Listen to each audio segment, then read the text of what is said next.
Bonjour à tous et bonjour à toutes. Bienvenue dans Face à Michel Onfray sur CNews et sur Europe 1. Bonjour Michel. Bonjour Laurence. Heureuse de vous retrouver pour une heure de débat et d'échange sur l'actualité avec votre point de vue philosophique, bien entendu. La colère des agriculteurs, elle a ressurgi à l'aune du traité du libre-échange du Mercosur qui pourrait pénaliser, s'il était ratifié, nos éleveurs, notamment bovins. On entendra nos paysans dire ce qu'ils pensent des promesses non tenues de nos gouvernants. Sur un plan plus général, plusieurs actions, manifestations se déroulent en région. Est-ce le cri de détresse d'une profession qui refuse de mourir ? Je vous passe la parole dans un instant là-dessus, Michel Onfray. Menacé de brûler vif, un professeur de lycée ne coûte pas très cher dans notre pays. Je pense à l'affaire du proviseur du lycée Maurice Ravel à Paris, dans laquelle un homme de 27 ans, qui avait proféré ces menaces de mort sur les réseaux sociaux, a été condamné, écoutez bien, à 600 € d'amende et 5 jours de stage de citoyenneté. Pourquoi la justice envoie-t-elle ce signal désastreux à ceux qui s'en prennent aux profs et aux enseignants ?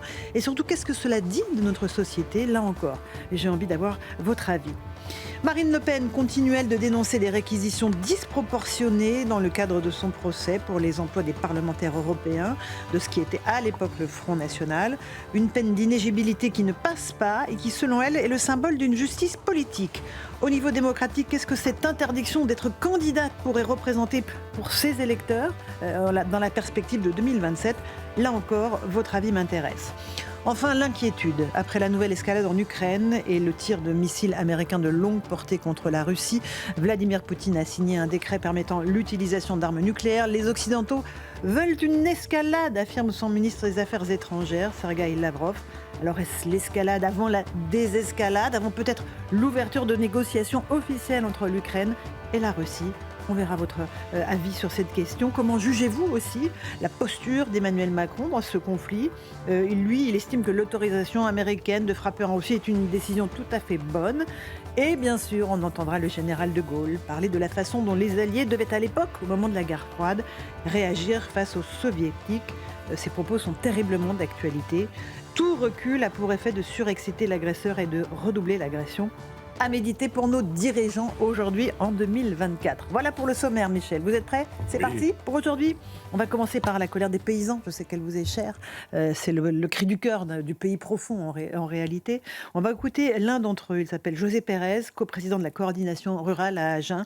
Il dit qu'il faut pouvoir vivre dignement de son travail. Écoutez-le.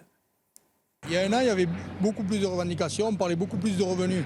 Aujourd'hui, on parle beaucoup moins de ça, même si c'est important le revenu, bien évidemment. Mais pour avoir du revenu, il faut produire.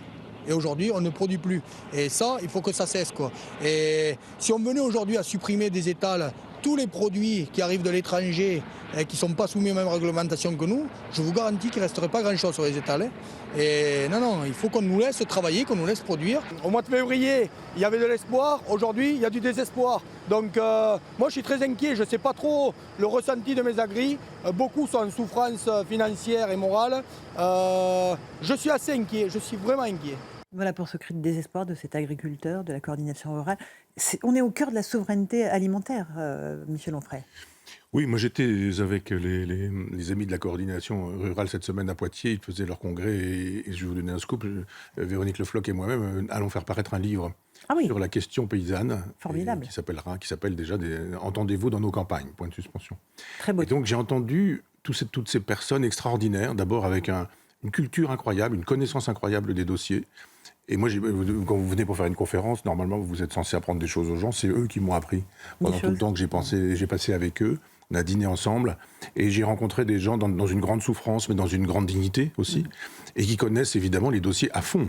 Vraiment, ils connaissent les dossiers à fond. Et eux savent très bien comment tout ça fonctionne. Alors, moi, je me souviens que sur les plateaux de CNews, on a vu ce qu'était l'Europe vraiment avec eux, avec la coordination rurale. C'est-à-dire qu'il y a des grands débats théoriques sur l'Europe. Il y a les pour, il y a les contre, il y a les eurosceptiques, etc., etc. Et puis là, ils nous disent juste, en prenant l'exemple de noisettes, de cerises, de blé, de viande, de lait et de fromage, ils nous disent, bah oui, mais regardez, nous, on fait ça. Et les autres en face, ils ne font pas ça. Et on ne peut pas produire. On ne peut pas produire. C'est-à-dire, vous allez partout sur la planète et il n'y a pas de réglementation écologique, donc ils peuvent faire ce qu'ils veulent, comme ils veulent, quand ils veulent. Tous ces produits-là arrivent chez nous. Nous, on ne peut pas produire parce qu'on a une réglementation écologique européenne qui nous interdit de faire ceci, de faire cela, etc. On est extrêmement fliqués, les autres peuvent faire ce qu'ils veulent. Puis après, on dit, vous êtes tous les deux sur la ligne de départ, allez-y à vos marques, préparez. Mais dit, on perd. Évidemment, on perd. Il y a 1 paysan et demi, disons 2 si on supprime les dimanches, mais 2 paysans qui se suicident tous les jours. Vous vous rendez compte? C'est-à-dire, on n'en parle pas. Et ça fait un nombre considérable de morts et des gens qui souffrent, qui sont dans la souffrance. J'ai vu ces gens-là qui me racontaient leurs problèmes. Les endettements, la transmission de la ferme, alors soit de eux à leurs enfants, mais soit éventuellement de leur propre père à eux. C'est-à-dire, le père transmet la ferme difficilement, parce qu'il ne leur reste pas grand-chose une fois ces choses-là faites, il faut payer des droits. Et puis quand ils voient que finalement ils ne vont pas pouvoir faire ce que leur père faisait, il y a une espèce de souffrance, de se dire je ne suis pas à la hauteur. Ils défendent des valeurs extraordinaires, la fidélité, l'honneur, le travail, et on leur dit vous allez de toute façon disparaître, puisque c'est dans le projet. Mais c'est aussi la question de la souveraineté alimentaire qu'ils nous posent. En réalité, ils nous disent demain, on ne pourra pas nourrir les futures générations, on sera dépendant du monde entier. On ne peut pas abdiquer sur cette souveraineté-là. Oui, alors après, il faut aussi penser en termes planétaires, pour le coup. C'est-à-dire qu'on ne peut pas continuer à faire des enfants comme on fait des enfants sur la planète. Je ne parle pas de la France, où on n'en fait plus, ou en Europe, où on en fait moins. Mais de se dire, d'un point de vue démographique, comment est-ce qu'on va faire quand c'est exponentiel comme ça? Moi, je n'ai pas vraiment la mémoire des chiffres, mais j'avais regardé à un moment donné, entre le moment où je nais et le moment d'aujourd'hui, le nombre de milliards de gens qui sont arrivés sur la planète. Oui. D'humains qui sont arrivés sur la planète. On se dit, mais la planète n'est pas extensible. On bétonne en permanence. Tous les ans, je crois qu'il y a l'équivalent d'un département qui se trouve bétonné, cimenté, etc. Après, on interdit aux paysans de travailler comme il le faut. Donc la question, elle est vraiment posée. Il y a un moment donné, on ne pourra plus, l'agriculture ne pourra plus traditionnelle, nourrir les gens. C'est pourquoi d'ailleurs, je leur dis, moi, on va vers l'industrialisation de l'agriculture. Ce que l'Europe ne dit pas, c'est qu'ils ont envie d'en finir avec la paysannerie. Ça ne se dit pas aussi clairement. Vous avez les gens, évidemment, qui sont très en colère à ce moment-là. Mais on est en train de travailler sur de la viande cellulaire, on est en train, dans les laboratoires, de cloner des cellules de bœuf, par exemple, qui vous permettent de manger du bœuf qui n'aura jamais été un bœuf. Et la jeune génération aujourd'hui, qui est biberonnée à l'écologie dès ses premières heures à l'école, qui ont dit il faut économiser la planète, une vache, ça boit beaucoup trop d'eau, les bœufs, ça n'arrête pas de péter, ça trouve la couche d'ozone. Enfin, on dit, mais enfin, on en est là quasiment. Il y a des gens qui, sérieusement, s'occupent des gaz d'échappement, des bovins, des ovins, des caprins, etc. Donc, c'est pas possible que ça dure aussi longtemps. Encore un tout petit mot de ce mouvement, ces manifestations des agriculteurs. On va écouter Bruno Retailleau. Il était l'invité de CNews et d'Europe 1 cette semaine. Il dit qu'il comprend la colère des paysans, mais évidemment, il ne faut pas qu'elle dépasse les limites de la loi. On écoute Bruno Retailleau. La cause de la colère, elle est parfaitement justifiée. On les a enfermés dans une incompatibilité terrible. Ma ligne, c'est l'ordre républicain. Je ne peux pas faire 2 poids, 2 mesures. Parce que si j'autorisais une profession à casser, à bloquer, à faire des atteintes aux personnes, alors ça ne tiendrait plus. Évidemment, il a raison. J'y ai pensé. C'est vraiment un dilemme cornélien quand vous avez des gens qui défendent un peu vos idées. Je pense que je ne vais pas faire parler Bruno Retailleau, mais enfin, il est souverainiste, il l'a été. Et il doit bien, évidemment, il connaît la paysannerie, lui-même, il aime la nature. Élu vendéen. Etc. Et donc, c'est difficile quand vous êtes le ministre de l'Intérieur de dire il faut faire respecter l'ordre républicain. Et pourtant, leur cause est juste. La colère des agriculteurs, elle entre aussi en résonance avec la colère des maires, les maires des communes de France. Il y avait un salon cette semaine, le salon de congrès des maires à Paris. On va écouter l'un d'entre eux. Il s'appelle Michel Lothier, maire de Blozasque, dans les Alpes-Maritimes. Il dénonce et il déplore surtout le mur administratif dans lequel ils se fracassent tous. Écoutez-le. Il y a le gouvernement qui essaye de gouverner, l'État qui dirige et les maires qui subissent. Quand vous déposez un dossier, on ne regarde pas comment on peut vous arranger. On regarde comment vous le bloquez. Quand est-ce que les gens d'en haut comprendront qu'il y a la ruralité? On représente 80% du territoire. Notre France, elle a un sens. Notre France, elle a un but. Elle a un passé. Actuellement, vous savez quoi? On est dépassé. On est dépassé parce qu'on ne crée pas l'envie de vivre et de créer en France. Vous savez, le mur de Berlin, il est tombé. Ce qui serait beau en France et qui tombe, c'est le mur administratif. Voilà pour ce maire, Michel Lothier. Michel Onfray, qu'est-ce que ça vous inspire? Oui, mais je souscris absolument. C'est l'administration, mais c'est la bureaucratie aussi. Moi, je voulais créer une université populaire dans mon village. J'ai reçu des interdictions de la part d'un sale type là, qui me poursuit de sa haine depuis à peu près 40 ans, qui n'est rien du tout, sous-diplômé, etc., mais qui a le pouvoir de dire non, qui signe des papiers et qui rend la vie impossible au maire. Si vous êtes un maire et que vous avez le désir de faire des choses dans votre commune. C'est toujours le cas. Vous n'arrivez pas par hasard, premier magistrat d'un village de 500 habitants. Comment vous allez faire pour pouvoir faire fonctionner votre village? Vous n'avez pas d'argent, vous n'avez pas de revenus. Et puis vous avez des gens qui arrivent et qui vous disent il va falloir être agrégé de droit, diplômé en fiscalité, il va vous falloir connaître le règlement européen, vous devriez être au courant. Ils ont 3 ou 4 avocats, ils sont obligés, parce que pour avoir toutes les connaissances juridiques. Moi, j'ai connu des maires qui étaient des copains de tout le monde dans le village. C'est-à-dire, on allait boire un café, puis on réglait les problèmes comme ça dans le bistrot, puis on sortait, et puis le problème se trouvait réglé dans les 3 jours, et voilà. Aujourd'hui, c'est impossible. Et vous donnez du pouvoir à des médiocres, à des méchants, à des mauvais, à des sales types, à des gens qui sont là en train de dire je supprime l'initiative, celui-ci, il n'aura pas cela. Et puis après, vous avez la politique. Il est de droite. Ah bah alors, il ne faut pas lui donner des subventions. Il est de gauche. Alors, il ne faut pas lui donner des subventions.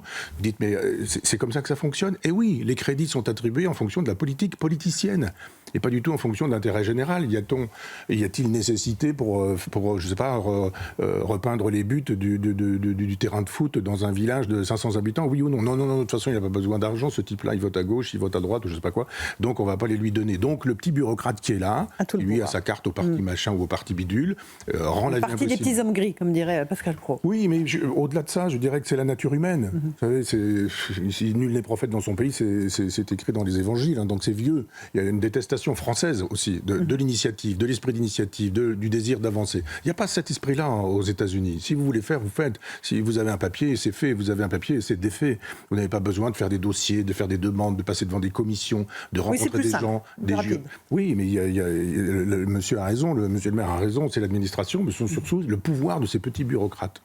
On est en face à Michel Onfray sur CNews et sur Europe 1. Michel, on va évoquer maintenant cette condamnation qui nous a surpris dans l'affaire d'un homme qui avait menacé de mort le proviseur du lycée Maurice Ravel à Paris. Il a été condamné à 600 € d'amende et un stage de citoyenneté de 5 jours. Comment est-ce possible quand on menace de faire brûler vif, je cite, ce chien, il parlait du proviseur du lycée Maurice Ravel, et qu'on a une condamnation qui en fait, n'amène rien, ne sanctionne rien et n'envoie aucun signal, si ce n'est vous pouvez vous en prendre aux profs et aux enseignants, ça ne coûtera pas très cher. On va juste écouter la réaction d'Anne Genetet, la ministre de l'Éducation nationale, sur nos antennes cette semaine à propos de cette décision de justice. La sanction qui est prononcée, c'est clairement, moi je le dis avec des mots simples, c'est un coup porté à l'éducation nationale. On est en plus dans une semaine, ne l'oublions pas, où nous avons le procès Samuel Paty, et là aussi je voudrais avoir une pensée pour sa famille, et je crois qu'au-delà de sa famille, la communauté éducative et la société tout entière attend que justice et vérité soient dites dans ce procès, parce que à chaque fois qu'un professeur est menacé, à chaque fois qu'un chef d'établissement est menacé, mais c'est la République qui vacille. Et moi, je ne l'accepte pas. Et comme ministre de l'Éducation nationale, mon rôle, c'est d'agir, c'est de pouvoir donner à nos professeurs, à nos chefs d'établissement, la protection. Voilà pour Anne Genetet, ministre de l'Éducation nationale. Vous souscrivez à ce qu'elle dit, Michel Onfray? Non, elle joue du violon. Enfin, c'est... Arrêtez d'insulter les violonistes, Michel. Non, oui, vous avez raison. Non, vous avez raison. Je présente mes excuses à tous les violonistes, amateurs et professionnels. Mais c'est même très amateur chez elle. C'est cette façon de dire... c'est un coup porté à l'éducation nationale, elle a raison. Oui, bah bien sûr, ça ne mange pas de pain de dire des choses comme ça. Simplement, là où vous êtes, qu'est-ce que vous allez faire? D'autant plus que ces gens nous disent, nous allons agir, mais ils n'agissent pas. Qu'est-ce que vous voulez faire, là, pour le coup? C'est beaucoup plus général que ça. Elle n'est pas responsable, d'ailleurs, de mal jouer du violon. C'est la Xème ministre de l'Éducation nationale qui dit et ça. Ils sont tous formatés avec ce discours. C'est un discours qui ressort et à qui qu'on distribue en permanence au ministre de l'Éducation nationale qui le débite depuis 30 ans ou 40 ans. Le problème, c'est vraiment l'organisation de la justice, c'est vraiment l'organisation de la prison, c'est vraiment l'organisation de la punition. Depuis mai 68, il n'y a plus d'autorité, sous prétexte que l'autorité, c'est l'autoritarisme. Non, il faut faire la part des choses. L'autorité est nécessaire. L'autoritarisme n'est pas nécessaire. Mais 68 s'est débarrassé de l'autoritarisme et c'était très bien. Mais il y a un moment donné où il faut se dire l'autorité, c'est nécessaire. On ne peut pas laisser faire. Et là, il va se passer quoi? Il se passe quoi quand... mais il est déjà à la retraite, le proviseur, hein, parce qu'il n'a pas supporté le lynchage qui a suivi. Il avait demandé à une élève de retirer son voile islamique. Hein, c'était l'origine des menaces. Moi, je connais une enseignante qui, aujourd'hui, ne va plus travailler parce qu'on lui a dit « Restez chez vous, vous serez payé, pas de vague ». Et ça fonctionne comme ça. Donc, on est mort s'il n'y a plus de réponse. Simplement, là encore, je dis souvent, il faut penser la justice. Il faut réfléchir. Ils ne réfléchissent plus, ces gens-là, ces gens qui font de la politique. C'est comment est-ce que je peux être réélu? Avec qui est-ce que je vais pouvoir m'associer? Il faut que je fasse tomber celui-ci pour prendre sa place. Et la prochaine fois, il faudra que je fasse une... C'est plus ça, c'est pas ça le problème. Le problème, c'est la France. Ce sont les Français. C'est ce qui se passe à l'école. Donc, c'est le problème de ce qu'il y a dans la tête des gens. Le nazisme, le stalinisme, ou l'islamo-gauchisme aujourd'hui, ou le wokisme. Qu'est-ce que vous voulez faire quand vous avez des gens qui pensent des sottises pareilles, qui pensent qu'effectivement, ce chien, il faut le mettre sur un bûcher ou le tuer. Le faire vous brûler. allez lui dire, c'est pas bien. Parce que là, l'idéal, c'est quoi? C'est pas non plus de le mettre 1 an en prison. Non, mais qu'il y ait une sanction qui est une réalité. Eh bien, il faut penser la sanction. Zéro sanction, comme c'est le cas, c'est insupportable. C'est pas non plus 3 mois de prison. Et la question est comment rééduquer des gens. Exactement. C'est difficile d'expliquer à des gens que depuis des années, ils peuvent tout dire sur le net sous prétexte de pseudonyme et de liberté d'expression, que vous pouvez faire des menaces de mort en permanence. On devrait penser, il y a une espèce de vide juridique là sur ce sujet. Oui. Quand vous menacez de mort de manière, en plus de ça, la plupart du temps sous pseudonyme, de manière anonyme, eh bien, il devrait y avoir une juridiction particulière qui fasse que, je ne sais pas, après on réfléchit avec des magistrats, des avocats, des sociologues, des juristes, et puis on invente des peines. Sûrement pas l'emprisonnement, mais il y a des peines numériques probablement à trouver. Alors, on parle de peine, on parle de justice. Évoquons encore un instant l'affaire Marine Le Pen, qui a une nouvelle fois cette semaine dénoncé la peine d'inéligibilité exécutoire qui a été requise contre elle dans le procès des parlementaires européens. C'est du jamais vu, selon elle. Elle dit que personne n'a eu à subir cela. Ça pose un certain nombre de questions sur l'avenir politique de Marine Le Pen. On va juste écouter Sébastien Chenu du Rassemblement national, et puis on va se projeter sur 2027. Cette crise de régime, elle existe déjà. Cette crise politique, nous y sommes. Quand vous voyez les réquisitions, les demandes d'un parquet sur Marine Le Pen, qui veut envoyer Marine Le Pen en prison, c'est-à-dire la ruiner financièrement, l'empêcher politiquement de continuer son parcours et l'envoyer en prison, c'est-à-dire davantage que ce qu'on fait pour n'importe quel racaille, n'importe quel voleur et violeur. Vous dites que oui, nous sommes déjà dans une crise politique et une crise de régime. C'est totalement disproportionné. Les réquisitions sont totalement disproportionnées avec le fond du dossier. Et nous l'avons démontré, comme nous avons démontré la partialité de la procureure qui a dit, qui a avoué, qui a reconnu que ça lui ferait trop mal de demander la relaxe. Pour Sébastien Chenu, Michel Onfray, qu'est-ce qu'au niveau démocratique, ça voudrait dire, cela signifierait le fait que Marine Le Pen puisse ne pas se présenter en 2027 ? Ça signifie que le pouvoir n'est plus là où il devrait être. C'est-à-dire que moi, je suis considéré comme un type d'extrême droite qui aurait viré sa cutie côté fasciste simplement parce que je rappelle les fondamentaux de la démocratie et de la République. Si vous dites aujourd'hui la démocratie, c'est le pouvoir du peuple, par le peuple, pour le peuple, fasciste. Si vous dites mais la République, c'est quand même la chose publique, donc intérêt général, bien public, fasciste. Et vous vous apercevez que pour contourner les élections, c'est-à-dire pour contourner la sollicitation populaire, aujourd'hui, c'est très simple. Vous faites plus de référendum, par exemple. Il n'y a plus de référendum. Comme ça, c'est réglé. Éventuellement, jadis, en 2005, quand il y a un référendum, que le peuple s'exprime, en 2008, on lui dit « vous vous êtes trompé, on va vous faire manger ce que vous avez refusé d'ingurgiter ». Mais vous avez aussi, aujourd'hui, des instruments de domination. Tu sais rappeler ça les appareils idéologiques d'État. Mais la plupart de la presse, aujourd'hui, les institutions, le syndicat de la magistrature, un certain type de justice, mais aussi les instances, les conseils d'État ou autres aujourd'hui, qui font la loi à la place du peuple. Et je ne parle même plus de l'Europe, qui nous disent qu'il faut penser et qui nous fait savoir que le droit européen est supérieur de toute façon au droit français. Ça veut dire en gros qu'il n'y a plus de souveraineté nationale, le peuple ne peut plus décider puisque c'est l'Europe qui décide par-dessus. Donc on voit bien que ça a été le cas avec Nicolas Sarkozy, c'était le cas avec François Fillon, c'est le cas avec Marine Le Pen. Si on peut empêcher des candidats d'aller jusqu'à l'élection, alors c'est formidable. On dit voilà, très bien, ceux-là, on les a entravés. Je rappelle qu'il y a quand même des dossiers sur Mélenchon qui n'aboutissent pas. Il y a un procès en cours. C'est toujours en cours. C'est drôle parce qu'il y a aussi une façon dans la justice de fonctionner qui est de dire on fait rien, on bouge pas. Il y a un dossier, il est là sur une pile et puis on n'y touche pas. On y touchera dans 3 ans, dans 4 ans. Puis à un moment donné, on dira bah oui, mais etc. Donc oui, ça aussi, ça fait partie des stratégies. C'est-à-dire vous portez plainte, mais il y a des gens qui ne traitent pas le dossier. En revanche, là pour Marine Le Pen, il y a urgence. Et puis il y a même urgence à dire quoi qu'il arrive, de toute façon, vous serez interdite. On a vu avec Trump que même s'il avait pas mal d'ennuis et que c'était fondé, c'est fondé chez Marine Le Pen aussi, cette requête en justice, ça me paraît normal. La justice doit se faire de manière sereine. On a rappelé sur le plateau que les yeux bandés et le plateau, et les deux des plateaux, balances, c'était théoriquement la justice. Maintenant, c'est plus du tout le cas. C'est les yeux grands ouverts, les plateaux comme ça, en disant, c'est d'ailleurs ce que l'ancien patron du service syndicat de la magistrature avait dit il y a quelques années, en faisant savoir que, allez voir de ce côté-là, il y a des gens qui, effectivement, sont du bon côté politique et qui, eux, n'auront jamais de problème avec la justice, et d'autres qui ne sont pas du bon côté politique, je mets ça évidemment entre guillemets, et qui, eux, sont poursuivis par la justice sans cesse. Michel Onfray, il y a aussi cette question de crise politique, de crise de régime dans laquelle on pourrait entrer si jamais ce gouvernement, celui de Michel Barnier, tombait, si Marine Le Pen décidait de voter la censure prochainement, là, sur le budget. Là, c'est terra incognita, on rentrerait en terre inconnue sur la crise politique qui Non, parce s'ouvrirait. qu'il y a vraiment... on est en terre connue, puisque c'est Macron, et on sait comment Macron est capable de tout faire. C'est tout, le contraire de tout, nommer l'un, l'autre, n'importe qui. Il est imprévisible, en ce sens, il est très prévisible. Donc ce personnage restera jusqu'au bout, sauf si, évidemment, la force le déloge.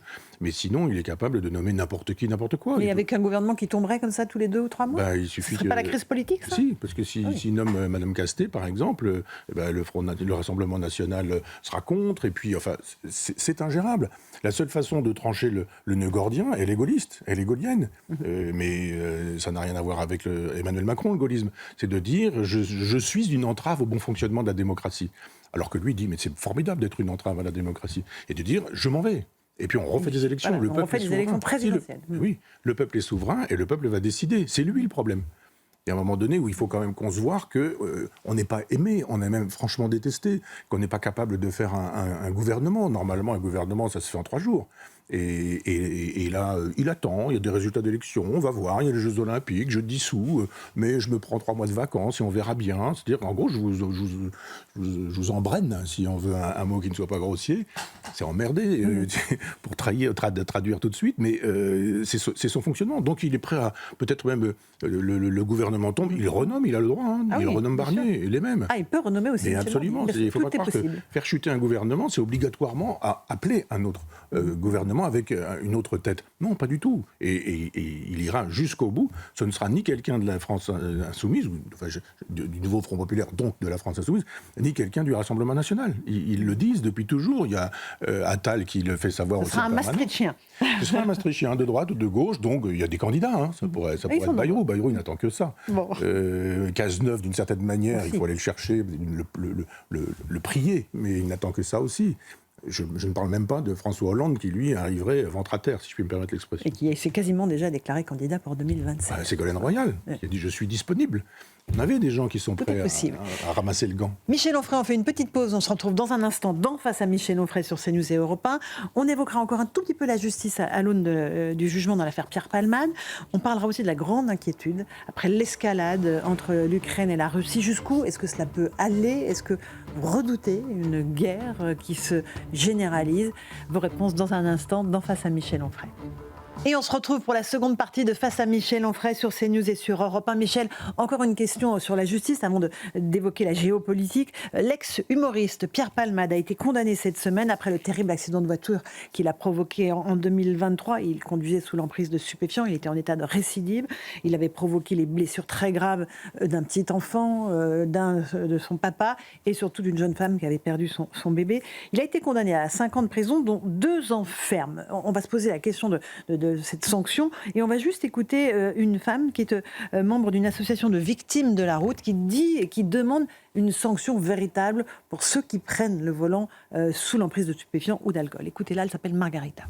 Qu'il aille en prison, comme toutes les personnes qui tuent les gens innocents. Comme je vous dis, une vie ne s'arrête pas, ne peut pas. La vie ne doit pas finir par l'homicide routier. Tous les Pierre Palmade, libre, aucune condamnation, d'accord? Alors que nous, famille des victimes, nous sommes condamnés à perpétuité. Voilà pour ce témoignage, Michel Onfray. Qu'est-ce que ça vous inspire, cette affaire? C'est toujours problématique d'opposer les bourreaux et les victimes. C'est vrai. De toute façon, il y a une perspective qui est celle des familles de victimes, de ceux qui restent, de ceux qui ont vu leur enfant mourir, leur père, leur mère, leurs amis ou je ne sais quoi, et qui ne peuvent pas penser en termes de justice de manière sereine. C'est normal. Chacun, quand il est concerné, perd l'usage de la raison et a envie de vengeance. Donc je comprends cette dame. En même temps, il faut comprendre ce qu'est le droit et comment doit fonctionner le droit. Le droit, c'est pas la vengeance, c'est la justice, c'est l'expression de la justice. C'est pas de dire on va faire ce qu'il a fait ou il faut absolument qu'il passe 10 ans de sa vie en prison non plus. La prison, c'est fait pour rééduquer. d'une certaine manière. Est-ce que Pierre Palmade va être rééduqué s'il fait 2 ans de prison ferme, comme ça semble être le cas? Est-ce que quand il en sortira mieux, différent? C'est difficile aujourd'hui d'en finir avec la drogue, c'est difficile d'en finir pas seulement avec la drogue, mais ce qui conduit à la drogue. La drogue, c'est une chose, mais c'est trop facile de juger, de faire le procès de la drogue. Il faut faire l'explication du drogué. Qu'est-ce qui fait qu'un jour, on se retrouve dans la peau d'un type qui, moi j'ai vu, il était chargé comme une mule. Comment est-ce possible? Piqûre, médicament, probablement un peu d'alcool. Qu'est-ce qu'il y a dans la tête de quelqu'un pour en arriver à ça? Alors oui, bien sûr, c'est un coupable. Il y a parfois des coupables qui sont des victimes. Et si on veut vraiment régler le problème, c'est pas le tout prison. Je pense que la prison doit être repensée, qu'elle doit être réservée à des cas particuliers, et qu'il y a un nombre de gens qui se trouvent en prison, qui sont par exemple des délinquants sexuels, et qui sont des gens qui sont malades mentaux, enfin disons-le rapidement, mais qui ont des affections psychiques, et qu'on ne traite pas par l'enfermement. C'est bien, la vengeance y trouve son compte, et je comprends qu'on puisse vouloir un peu de vengeance dans l'expression de la justice. Mais il ressort parfois plus dangereux qu'ils ne sont rentrés en prison. Alors lui, ce ne sera pas son cas, mais je ne pense pas qu'il sortira guéri. Non, je ne parle pas de Pierre Palmade. Oui, c'est ça, pour beaucoup, oui, bien sûr. Et il faut penser à la prison. À quoi ça sert? Et si c'est la vengeance, c'est pas la peine. Si ça doit permettre de protéger la société, de protéger l'individu contre lui-même, ce que je pense, ce que je crois, eh bien, il faut vraiment, il y a urgence à repenser tout ça. Mais au Parti socialiste, ils ont autre chose à faire, ou chez la France insoumise, que de repenser la question du droit. Ils veulent être élus ou réélus, ou avoir des postes. C'est bien dommage, parce que les douleurs sont terribles à entendre. Bien entendu. Michel Onfray, on est sur CNews et sur Europe 1. Évoquons maintenant cette escalade, désormais dans le conflit ukrainien. D'un côté, la Russie, de l'autre, les États-Unis, qui ont autorisé l'utilisation de missiles à longue portée. On a le sentiment d'une escalade. Ça provoque beaucoup d'inquiétudes chez les Européens. En Finlande et en Suède, on distribue des manuels à la population pour la préparer à la guerre, avec la constitution de stocks de nourriture ou aller s'abriter en cas de bombardement aérien. Il y a quelque chose qui est en train de monter, qui est extrêmement inquiétant. Comment vous analysez cette montée, cette escalade, évidemment, qui précède l'investiture de Donald Trump? Tout ça n'est pas anecdotique. Il sera investi en janvier président des États-Unis. Alors il faut penser la guerre. Et penser la guerre, c'est pas juste dire c'est bien ou c'est pas bien. En disant il y a des bons, il y a des méchants, on est d'accord sur tout ça. C'est injustifiable de bombarder des populations civiles ukrainiennes quand on a envie de rattacher l'Ukraine à un empire russe, ex-soviétique. Je le dis et je le redis, cette guerre est indéfendable. Maintenant, il y a une réalité de géopolitique, et elle est ancienne. Cette guerre en Ukraine, elle a une dizaine d'années. Je le rappelle. En réalité, oui. C'est pas parce que les médias depuis ont mené là-dessus oui. depuis 1000 jours, on aura 1000 jours, non, ça fait une dizaine d'années que cette guerre a lieu. Et il y a des années que se prépare cette guerre. Et c'est une opposition entre un bloc de l'Est qui veut reconstituer son empire, Poutine, et puis un bloc de l'Ouest, l'Europe, mais globalement les Américains, qui veulent avancer leur pion. Dans le genre, je pousse par là, et il y a des points de jonction, de friction, qui font qu'à un moment donné, la Russie dit il va falloir vous arrêter, calmez-vous, n'allez pas plus loin. Et les autres disent si, on va aller plus loin, avec l'Europe, avec la France, pour nous expliquer que le bien, le mal, etc., qu'il faut défendre cette guerre. Moi, je ne défends aucune guerre. Si on peut éviter les guerres, c'est quand même beaucoup mieux que d'attendre qu'elles aient lieu pour demander comment elles peuvent se terminer. Donc cette guerre a eu lieu. Il a dit arrêtez de m'énerver. Et puis à un moment donné, il dit j'envahis l'Ukraine. Ce qui est injustifiable. Ce qui est injustifiable. Je l'ai dit tout à l'heure, je le redis, je le redirai toujours. On ne gère pas des problèmes de géopolitique en massacrant des populations civiles. Absolument. Vous avez des bombes qui tombent en Ukraine tous les jours, vous avez des morts, vous avez des blessés, vous avez des gens qui vivent dehors dans un froid de gueux. Et ça n'est pas acceptable. Donc je ne défends pas Poutine. J'explique comment le conflit arrive et comment le conflit peut être géré par un Trump qui dit mais moi j'ai les solutions. Je ne donne plus d'armes à l'Ukraine et l'Ukraine va plus pouvoir combattre. Maintenant, la condition, c'est qu'on négocie avec Poutine. Donc on négocie et puis éventuellement, on abandonne quelques territoires. Jamais une guerre ne se fait sans qu'on revienne à la situation originale. Il y a toujours des bouts de terrain qui sont pris par l'un puis par l'autre. Mais enfin, la paix et puis le calme. Il y a des populations russophones. Moi, je suis un démocrate, donc je pense qu'on aurait pu demander à des populations, dans le Donbass, par exemple, en leur demandant ce qu'ils voulaient, et puis obtenir des fédérations ou des États fédérés. Je suis camusien sur ce sujet-là. Je ne suis pas du tout un jacobin qui pense qu'il faut un bloc d'États comme ça. Je crois simplement que quand on est élu président de la République aux États-Unis, mais qu'il y a un second président de la République et qu'il y a un délai d'un mois et demi, et Trump, c'est ça, entre les deux, là, il faut penser ce délai-là. Qui appuie sur le bouton nucléaire? Est-ce que c'est toujours Biden tout de suite? Ah oui. Et pas Trump. Sauf Sauf que le peuple a sollicité un Trump qui, lui, est déjà investi. D'accord, il y aura une cérémonie d'investiture, mais la cérémonie d'investiture, le fait d'être président, c'est le moment où vous êtes déclaré président. Oui, mais il n'est pas aux commandes oui, de mais l'État. c'est là que la démocratie ne fonctionne pas bien. En France, c'est beaucoup plus court. C'est 8 jours et ça peut être beaucoup plus court. On se souvient quand Mitterrand a été élu, on se dit, mais il fait quoi? Donc il y a le temps quand même de vous retourner pour faire des ministères, pour bricoler tout ça. Mais on ne devrait pas, on devrait suspendre, il devrait y avoir une espèce de glacis en disant on ne prend pas de décisions qui sont considérables. Que Biden prenne la décision d'autoriser le bombardement de la Russie par l'Ukraine, la Russie ayant fait savoir que si de tels bombardements avaient lieu, la menace nucléaire ne serait pas une menace, mais que ce serait une réalité ou une réalisation, c'est jouer vraiment avec le feu. Alors quand Macron arrive, on dit « c'est bien ce qui est fait aux États-Unis, c'est bien ce qui est fait ». On se dit « mais ils ont envie de quoi, ces gens-là? D'une vraie guerre nucléaire ?» Parce que tous ces généraux de papier qui disent Poutine, il n'interviendra pas, il fera pas ça, etc. C'était les mêmes qui nous disaient qu'il n'entrerait pas en Ukraine. Les mêmes. On a la mémoire courte, mais tous ces généraux, là, on devrait dire vous avez dit qu'il n'entrerait jamais en Ukraine, il est entré en Ukraine, et vous nous dites aujourd'hui qu'il n'utilisera jamais la bombe atomique. D'où tenez-vous ça? Et je pense qu'il n'est pas seulement dans la frime, c'est un dictateur, Poutine. C'est pas comme un politicien français qui vient, qui dit des choses, et puis qui, etc. Lui, il dit, mais moi, j'ai refait 2 ou 3 trucs, là, on a refait un contrat, j'ai rajouté 3 lignes pour justifier l'usage de la bombe atomique. Oh, mais c'est de la com. Non, c'est pas de la com. C'est de la com pour ces gens-là, ou pour notre politique politicienne qui ne vit que de com. Mais un dictateur ne vit pas que de com. Et Michel Onfray, vous pensez qu'il pourrait s'en tenir là? Parce qu'on voit que la Finlande s'inquiète, elle a de quoi s'inquiéter, la Suède s'inquiète. Oui. Est-ce que nous aussi, on devrait s'inquiéter? Je pense que si on continue à agresser comme ça et qu'on rentre dans la liste des ennemis, ce qui est déjà le cas, vous faites partie des ennemis de Poutine. Voilà. Un dictateur qui dit j'ai des amis, j'ai des ennemis. On voit bien que la Corée fait partie des amis, et la Chine fait partie des amis, l'Iran fait partie des amis, et que de l'autre côté, on a un chef de l'État qui dit il faut absolument qu'on aille du côté de l'Ukraine. Très bien. Mais déjà, on a parlé des agriculteurs tout à l'heure. Allez leur parler du blé aux agriculteurs quand ils vont vous expliquer comment on leur a imposé le blé ukrainien indépendamment. Ou les poulets ukrainiens. Ou les poulets ukrainiens qui sont faits dans des conditions insupportables. Est-ce que c'est vraiment notre guerre, à nous, la France? Alors oui, je comprends que ce soit la guerre de l'Europe, mais c'est pas la guerre de la France. Le souverainiste que je suis dit, c'est pas la guerre de la France. Et puis on peut pas s'occuper de toutes les guerres du monde, sinon allons déloger les Chinois du Tibet. Ils sont là-bas depuis 1959, et je pense que le Tibet, tout le monde s'en moque. Ah oui. Les gens qui n'ont pas compris que Poutine continuait l'Empire soviétique n'ont rien compris. D'ailleurs, vous avez vu, la fossile et le marteau n'a pas disparu d'un certain nombre d'endroits, encore moins les drapeaux quand il y a des défilés, encore moins le matériel militaire. Il est toujours dans cette logique.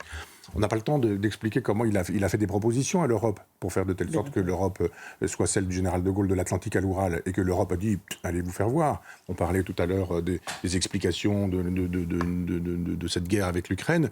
On pourrait expliquer pourquoi on en est arrivé là aujourd'hui. Et de fait, c'est le retour des soviets avec Poutine. Lui, il voulait d'un empire avec une Europe qui aurait été plus russifiée qu'elle n'aurait été otanisée. Ça se négocie. Après, quand vous êtes chef d'État, c'est votre boulot. Pas payé pour aller prendre des vacances à Rio.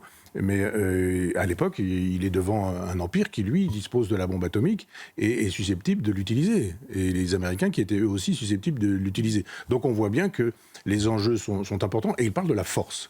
C'est très important, la force. La force, c'est une violence qui sait où elle va.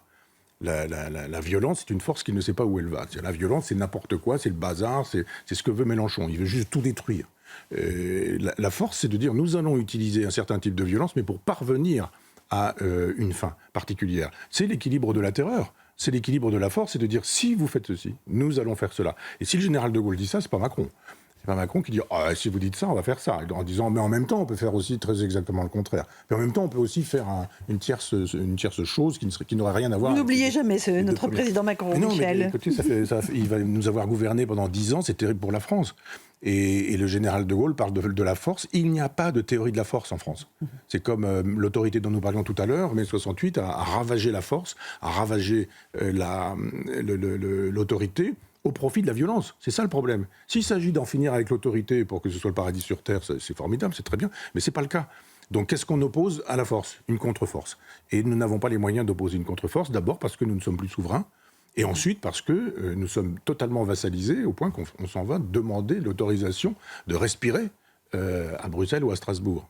Michel Onfray, on est sur CNews et sur Europe 1. Il y a quelque chose qui vous a interpellé dans l'actualité en France, c'est cette conférence de Rima Hassan, eurodéputée de la France Insoumise, qui a été interdite à Sciences Po. Dans le même temps, l'établissement, qui était tant décrié ces derniers mois, a accueilli une conférence du prix Goncourt Kamel Daoud. Vous dites qu'on aurait dû laisser Rima Hassan s'exprimer. Pourquoi ? C'est surprenant. Au nom de la liberté d'expression, c'est-à-dire qu'il y a la liberté d'expression, il n'y a pas la liberté d'expression. S'il n'y a pas la liberté d'expression, qui limite la liberté ? Quelle est la personne qui dira jusqu'ici vous allez pouvoir et après vous ne pourrez plus ? C'est déjà le cas actuellement. La liberté d'expression n'est pas menacée, mais elle est limitée. Elle est contrainte. Et vous avez plein de gens qui... Combien sont interdits d'aller dans les universités, les facs ? Je ne vous dis pas où je suis interdit, moi. Je pense à vous. Oui, ce qu'était ma vie avant ces interdictions et les conférences internationales que je pouvais donner dans des endroits qui étaient des endroits des ambassades. Je pense à Florence Bergeau-Blaclair aussi. Bien sûr, on est quelques-uns comme ça. Pascal Bruckner, Alain Finkielkraut, Elisabeth Badinter. Même Elisabeth Badinter, François Hollande. Même François Hollande, on a déchiré son livre. Il y a des livres qui sont des vrais livres, il y a des livres qui sont des faux livres, il y a des livres qui sont écrits par d'autres, peu importe, mais on ne déchire pas les livres. Et la liberté d'expression, c'est de dire, allez-y, on va vous combattre par des idées. Et pas par des insultes, pas en vous insultant, pas en vous traitant de nazi, de fasciste ou je ne sais quoi. Les idées de Rima Hassan ne sont pas défendables, eh bien, elles ne sont pas défendables et on y va et on ne l'insulte pas, on ne la méprise pas. Et on débat. On ne la maltraite pas et on débat et on oppose des idées à ses idées. C'est l'insulte aujourd'hui qui fait la loi. On ne discute plus, on ne débat plus, on ne défend plus ses idées, on condamne. Donc lui, c'est le bien, lui, c'est le mal. Donc si c'est le mal, c'est un fasciste, donc on l'invite. D'abord, on ne l'invite pas. Et s'il est invité, on va faire de telle sorte qu'il ne puisse pas s'exprimer. Je suis désolé, mais on n'en est pas à défendre aujourd'hui. Il n'y a pas de fascistes aujourd'hui en vue. Il y a des gens dangereux, en revanche, mais ce sont souvent ceux qu'on interdit. Un tout petit mot aussi de ce qui se passe à Berlin. La chef de la police de Berlin, cette semaine, Michel, a dit, elle a conseillé aux juifs et aux homosexuels de ne pas se rendre dans certains quartiers de la capitale, en leur disant qu'elle ne pouvait rien faire pour eux s'ils y étaient agressés. Des quartiers communautarisés. C'est un aveu d'impuissance absolue. Oui. En Allemagne. Alors les Juifs ont hélas compris, eux, depuis longtemps, qu'effectivement, ils n'étaient pas les bienvenus dans pas mal de pays européens et qu'en France, il était difficile d'être juif aujourd'hui. C'est terrible, c'est tellement terrible. Moi, ça me fusille de voir que les Juifs sont obligés de cacher leur judéité en se disant je ne peux pas porter la kippa aujourd'hui, je peux me faire massacrer au couteau, au tournevis, au marteau. Enfin bon. Si les homosexuels peuvent comprendre qu'eux aussi sont dans le même bateau, ce serait bien, parce que tous ces gens qui sont avec le drapeau LGBT en même temps que le drapeau palestinien, ils n'ont pas compris que c'est l'équivalent de juifs qui manifesteraient dans des manifs nazis dans les années 20, en Allemagne. Ils vont se faire manger, les homosexuels, par ceux qui défendent aujourd'hui la Palestine, parce que le pouvoir palestinien aujourd'hui est un pouvoir théocratique et pas démocratique, et qu'il y a dans le programme politique théocratique de l'islam, de fait, de l'antisémitisme, et puis de l'homophobie. Si on commence à comprendre que, de fait, ils ont des combats communs, les homosexuels aujourd'hui, ou les trans, ou les gays divers et multiples, ou les LGBT, et les juifs, pas contre les juifs, mais et les juifs, qu'effectivement, ils ont des gens qui sont leurs ennemis ou leurs adversaires, alors à ce moment-là, on pourra recommencer à faire de la politique digne de ce nom. Michel Onfray, une petite question que je vais vous poser. Avec qui rêveriez-vous de dîner ? Vous allez attendre avant de me donner la réponse.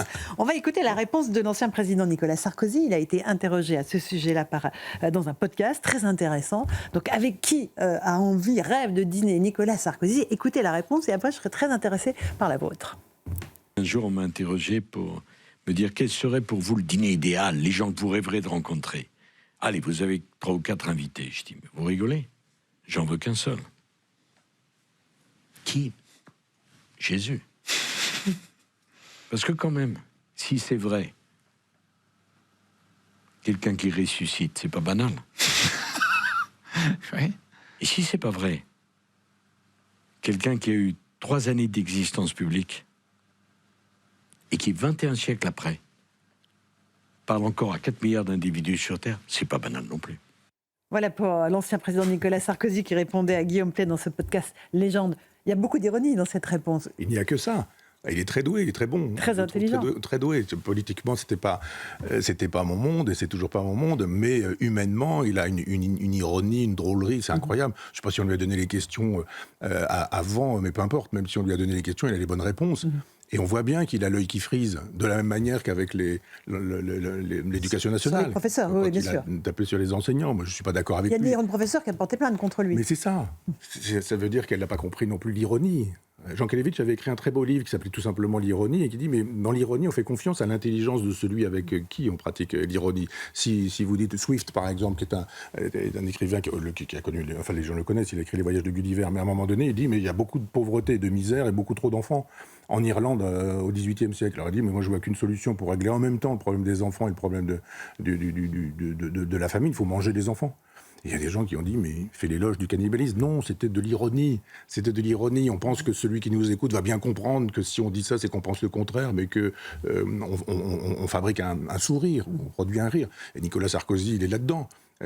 Quand il est même dans l'éducation nationale, quand il dit, ah oui, c'est vrai, de préparer les cours, c'est important, surtout en primaire, quoi. Non, maternelle, il avait dit.